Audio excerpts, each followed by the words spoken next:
Human cognition wasn't built for high-speed, high-volume mental multitasking. Your brain evolved to scan for predators, recognize familiar faces, and maybe remember where you buried extra nuts for winter. Fast forward today, you're trying to juggle dozens of information streams at once. Notifications, tasks, thoughts, plans, worries, and memes. All while pretending to work. The prefrontal cortex, your decision-making hub, is now overwhelmed, trying to sort relevance from noise in a digital avalanche of inputs. What results in chronic cognitive fatigue, with every mental tab left open whenever it's half-formed idea or delayed decision. You drain limited neural resources. Unlike a computer, your brain doesn't come with a fan or a clear cache button, so your thoughts stay fragmented, your focus thins out, and your day ends feeling like you ran a marathon made of fog. This isn't weakness. It's evolution versus technology. You weren't designed to be a multi-tab gladiator, Earthlings. You're a biological potato trying to run 17 emotional software updates at once while microwaving lunch. Your brain is not multitasking. You're having a slow-motion panic attack with tabs labeled "maybe later" and "what if I fail?"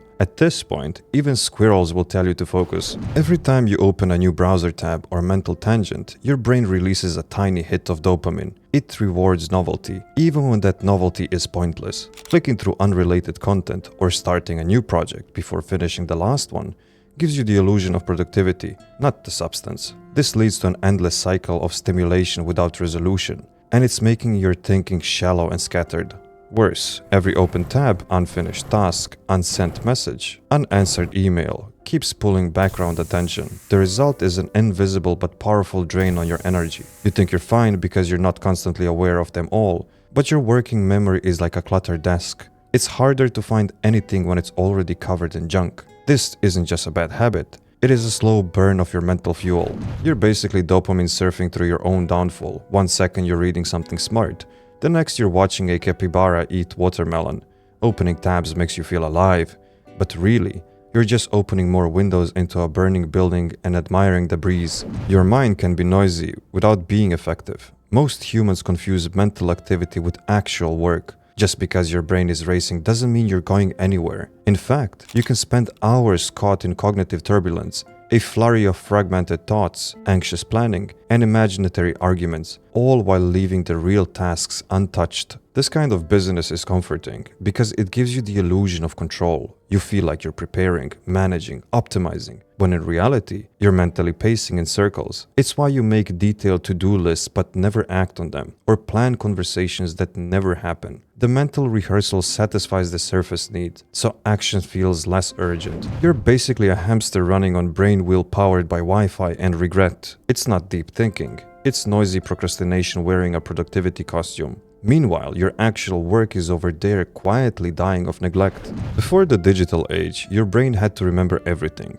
Directions, phone numbers, appointments, even birthdays. Now those tasks are offloaded to apps and reminders, which seem convenient until you realize your working memory has atrophied like an unused muscle. The more you depend on your devices to hold information, the less incentive your brain has to retain it. You're not forgetting because you're lazy. You're forgetting because your brain has stopped trusting itself. This externalization has a hidden cost. It creates more open loops. Each reminder you ignore, each task you snooze, is a mental tab waiting for action. The system meant to free you actually clutters your mind with digital post-it notes screaming for attention. Instead of helping you remember better, you're now managing a sprawling external brain made of apps, alerts, and missed calls. It's not freedom, it's fragmentation. You're not forgetful, you're just mentally rented out. Every app holding your thoughts hostage like a to-do list mafia. You outsourced your brain to a device that dies at 12%. And now you panic when your calendar doesn't ping. You didn't evolve to live like this. You evolved to remember where the berries grow, not where your dentist appointment is buried in 6 layers of notification hell.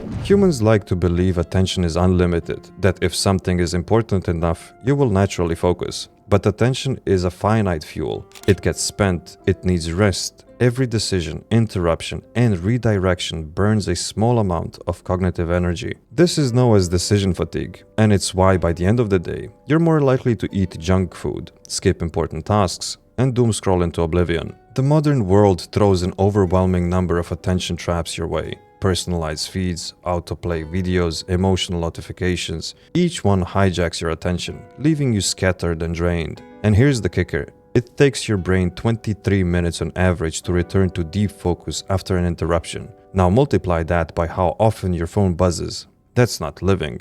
That's low-resolution existence. You treat attention like it is a Netflix subscription, endless and renewable. But guess what? You ran out 3 hours ago and now you're operating on vibes and stale caffeine. You're not distracted. You're being digitally mugged every 5 minutes and call it multitasking. Not all tabs are tasks. Some are feelings you haven't processed. That argument you replay daily?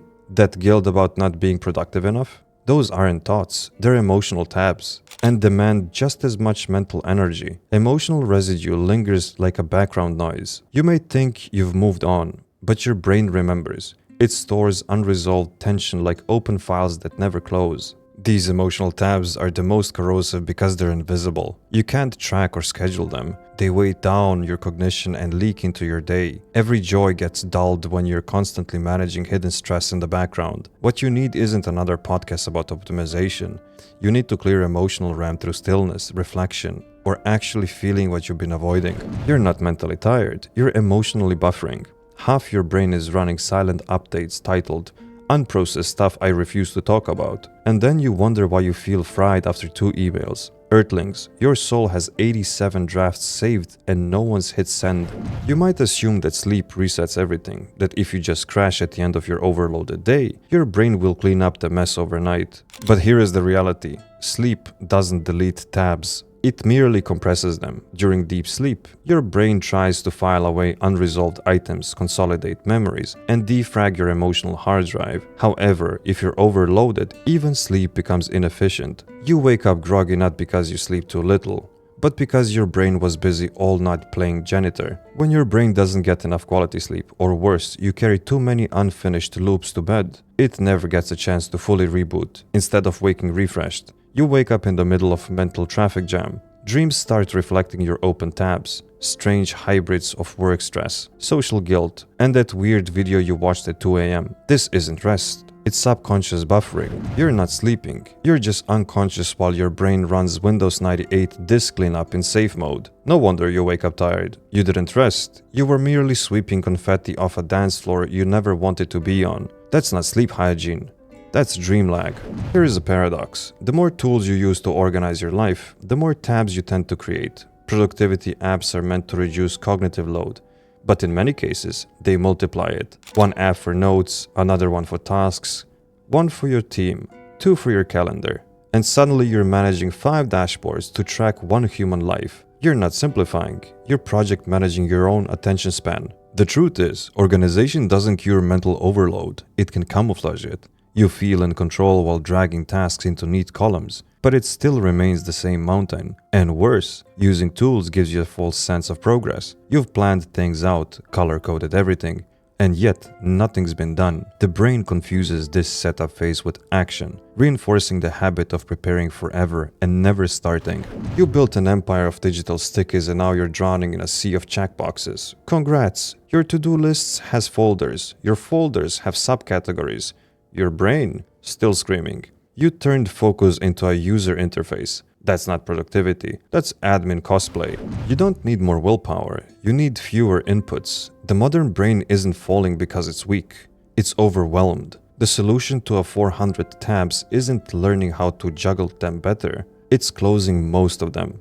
Real clarity comes not from better productivity, but from selective neglect. You must choose what to ignore on purpose. This is the path of focused humans in a distracted world. Start small. Delete an unused app. Say no to low priority meetings.